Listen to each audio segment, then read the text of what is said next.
There's an old saying that the devil is in the details. When living in a neighborhood regulated by a homeowners association, every detail is a potential battleground. Our enclave, Oak Ridge Estates, nestled between suburban banality and woodlands that once whispered secrets to the wind, was no different. It was a place of manicured lawns, white picket fences, and the occasional unspoken competition for the most pristine presentation of domestic life. Yet beneath this veneer of civility simmered the complex dynamics of human coexistence. Karen was the self-appointed guardian of these unwritten rules. Her presence was like a sharp knife cutting through the gentle lull of suburban life. She was the kind of woman who made the HOA's handbook her personal Bible, wielding it with the fervor of a zealot. Her eyes, always sharp and scrutinizing, saw every slight deviation from the norm as a personal affront. To her, a misplaced lawn ornament was akin to an act of rebellion. I first encountered Karen's disdain when I placed a modest sign on my lawn. It was nothing outrageous, simply a small, cheerful board expressing solidarity with a cause close to my heart. The morning after its debut, I found her standing there, her gaze fixed on the intrusion, as if it were a blemish on her soul. Her lips twisted into a sneer, a silent reproach wrapped in suburban politeness. Her first assault was subtle. A note, meticulously penned in looping cursive, appeared in my mailbox. It spoke of neighborhood harmony and preserving our collective aesthetic, but the underlying message was clear: conform or face the consequences. I set the note aside, a precursor to the game of chess she was determined to play. Days turned into weeks, and the whispers of disapproval from Karen's camp grew louder. Her judgment lingered in the air like the scent of rain on hot asphalt, inescapable and heavy. She began to rally the neighborhood's more impressionable souls, those who saw her not as a dictator but as a protector of a way of life they feared losing. Yet, I remained unfazed. My garden was my sanctuary, each flower and shrub a testament to resilience, thriving despite her disapproving glances. I tended to it with care, coaxing life from the soil as if each bloom were a silent rebuke to her derision. The irony was not lost on me. In her quest for control, Karen became a caricature of herself, a self-fulfilling prophecy of discord. Inwardly, I marveled at her persistence. Why such fervor over a simple sign? The question lingered, a puzzle with pieces slowly falling into place. My patience was a quiet storm, building in the distance, waiting for the right moment to break. I would not retaliate in anger. No. My response would be measured, precise, a reflection of the calm that enveloped me like a second skin. One day, as I walked past the neighborhood billboard, a relic from a time when community meant more than shared geography, an idea germinated. It took root deep within, fed by the very disdain Karen exuded. Her words, always so precise and cutting, could do with a little amplification. A showcase, if you will, of her prose in all its glory. The plan took shape almost effortlessly, the details assembling like a symphony in my mind. It would take time, of course, but I had patience, a virtue Karen had yet to learn. As the sun dipped below the horizon, casting long shadows across my lawn, I smiled. This was just the beginning. I watched with a bemused detachment as Karen's campaign against me gained momentum. She had morphed into a self-appointed general of the neighborhood's unwritten rules. Her arsenal consisted of absurd regulations and a penchant for paperwork. My yard sign had ignited something in her like a spark to a fuse, and now she was determined to burn the whole show to the ground. She started with citations, each one more ridiculous than the last. A notice for leaving my trash cans out for 30 minutes too long.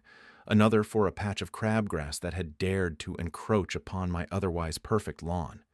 Her favorite, though, seemed to be the garden gnomes, a silent army of ceramic cheerfulness that apparently violated the HOA's aesthetic standards. I imagined her, perched at her window, binoculars in hand, making meticulous notes with the zeal of a detective solving a mystery no one else cared about. Each citation was delivered with a flourish, slipped under my door like some clandestine communique, as if I should be ashamed. as if I was the one breaking the unspoken social contract of suburban conformity. Her true artistry, though, was in the gossip. Like a maestro conducting a symphony of whispers, she orchestrated rumors with remarkable skill. By the time word reached me, stories of my alleged transgressions had taken on a life of their own. I was a renegade homeowner, a threat to the delicate balance of our pristine cul-de-sac. It was almost impressive how quickly she spread her narrative, the neighborhood grapevine swaying with her every exaggerated claim. Yet, with each petty attack, I felt less like a victim and more like an observer in some strange play. The absurdity was palpable. I saw through the illusion of power she wielded, a hollow authority that collapsed under the weight of its own pettiness. I took solace in the quiet power of patience. Every citation was filed away, every rumor met with a knowing smile. My resolve solidified with each attempt to bend me to her will. I would not be swayed by her theatrical performance. My neon message had been my opener and her quotes were my ace, tucked away, waiting for their final act. The neighborhood billboard stood like a silent sentinel at the entrance of our community. It had seen bake sales and lost pets, but never the likes of what I had planned. I imagined Karen's face upon seeing her own words, illuminated in all their trivial glory. It would be a fitting spotlight for the drama she had so eagerly directed. For now, I watched her dance, content to wait for the right moment to let the curtain fall. The irony of it all danced around me like a gentle breeze. In the end, it wasn't my yard sign that would illuminate the neighborhood, but her own words, glowing and undeniable against the night sky. The neighborhood had been quiet for weeks, a lull filled with mundane routines and polite nods exchanged over hedges. But change had crept in like an early frost, subtle and biting. It began with a sense of anticipation, a kind of electric expectation crackling in the air. I watched from my porch as the first neighbor stopped, sneakers scuffing to a halt on the pavement. His head tilted slightly, as if the words on the billboard had whispered directly to him. The neon glow cut through the dusk, bathing him in a strange, almost ethereal light.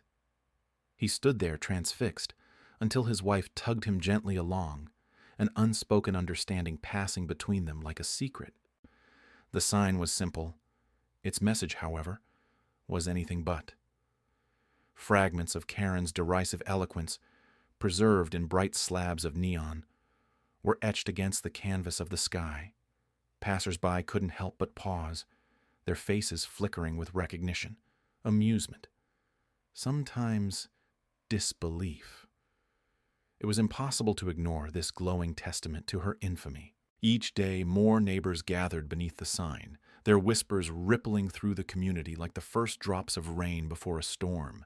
They would linger, eyes tracing the harsh, candid truths now laid bare for all to see. The quotes had taken on a life of their own, divorced from their context, yet undeniably hers in spirit and tone. Karen hadn't ventured out much since the billboard went up. The curtains of her pristine picture window remained drawn, a fortress against the prying eyes and judgmental stares of a community she had once ruled with an iron tongue. Her absence was as loud as her presence had once been, the silence she left behind heavy with unspoken tension. A peculiar kind of justice seemed to settle over the neighborhood, as if the words on the sign had realigned some cosmic balance. It was an odd satisfaction, knowing that her barbs, once aimed with precision to wound and belittle, now only served to unravel her carefully constructed image. Yet, as the days passed, I couldn't shake a nagging thought. Had I become the antagonist in my own story? Vengeance is a double-edged sword, after all. I pondered this as I strolled past the gathering clusters of neighbors, their conversations now injected with a sense of camaraderie. Their side eyes and murmured conjectures were aimed at her house, a fortress of solitude in the midst of a community suddenly alive with unity. One afternoon, as the sun dipped low, casting long shadows that stretched like fingers across the road, Karen herself emerged. Her gait was slower, her posture less rigid, as if the weight of her own words had finally become too heavy to bear. She stood at the edge of her driveway, eyes locked on the billboard. For a moment, time seemed to telescope, the world narrowing down to this singular interaction between her and the neon-lit confessions. Her face was a canvas of contradictions, emotions flickering like shadows in firelight. Then, with deliberate slowness, she turned and met my gaze. A wry smile curled across my lips, a silent acknowledgement of the unspoken battle that had played out between us. She nodded, a barely perceptible dip of the chin, before retreating back into the sanctuary of her home. As night fell, the billboard continued its relentless glow, casting a surreal luminescence over the neighborhood. Around me, the chatter ebbed and flowed, its rhythm now a comforting constant. The tension had broken, replaced by a collective understanding that sometimes the truth must be illuminated, even if it shines a harsh light. The smell of fresh rain lingered in the air, mixing with the earthy scent of newly turned soil. The community was gathering under the unrelenting gaze of the neighborhood billboard. The neon lights buzzed softly, casting an electric glow over the crowd. The sign flickered with Karen's own words, a stark reminder of her reign of pettiness. Lines from every HOA meeting, every backhanded compliment, every moment she'd let her power overshadow decency. They glowed for all to see. I stood on the outskirts observing. The irony was delicious. The very words she had used to belittle, now illuminated above us like modern art. I watched as Karen approached, her expression a storm of disbelief and fury. Her posture, usually so rigid with authority, seemed to droop under the weight of her own verbosity. The whispers of the crowd wrapped around her like a tightening noose, every eye trained on her, every lip curling in a smirk or a frown of disdain. As she stood there, I imagined she felt the same way I had when she'd mocked my yard sign. Exposed, vulnerable, a single thread away from unraveling completely. The irony was not lost on the gathering. Here was the queen, dethroned by her own tongue, her carefully constructed kingdom crumbling under the harsh glow of neon. I meandered closer, feeling the electricity in the air that had nothing to do with the sign. The community was alive, united in shared disbelief and amusement. They had grown tired of her antics, her need to control every blade of grass, every bloom that dared to defy her strict guidelines. And now, as her words hung over us, they whispered a silent rebellion. The wind picked up, carrying with it a sense of change. It tousled my hair and rustled the leaves that had dared to tarnish her pristine sidewalks. Karen's eyes met mine, and for a moment there was silence between us, louder than any shout or reprimand she could muster. I nodded, a gesture not of triumph, but of acknowledgement. She had been seen. Her words, immortalized and unforgettable. As the crowd began to disperse, I lingered a moment longer. The rain started again, gentle, almost comforting. It washed the tension from the air, leaving behind a refreshing sense of new beginnings. I wondered if she understood now. That power wielded without compassion is hollow. That leadership is more than authority. It's empathy and understanding. The billboard continued to hum, the colors reflecting off puddles that mirrored the fractured sky. Karen turned, walking away with a stiffness that spoke of defeat. She was no longer the center of our little universe. The community, once fragmented by her, was whole again. The rain would wash away the remnants of her influence, and life would continue, as it always does. In that moment, I felt a quiet satisfaction, not from her downfall, but from the restoration it brought. The neighborhood breathed easier, the air lighter. There was a lesson here, in the flickering lights and in the rain-soaked streets. Sometimes change comes not from loud declarations, but from quiet, steady resolve.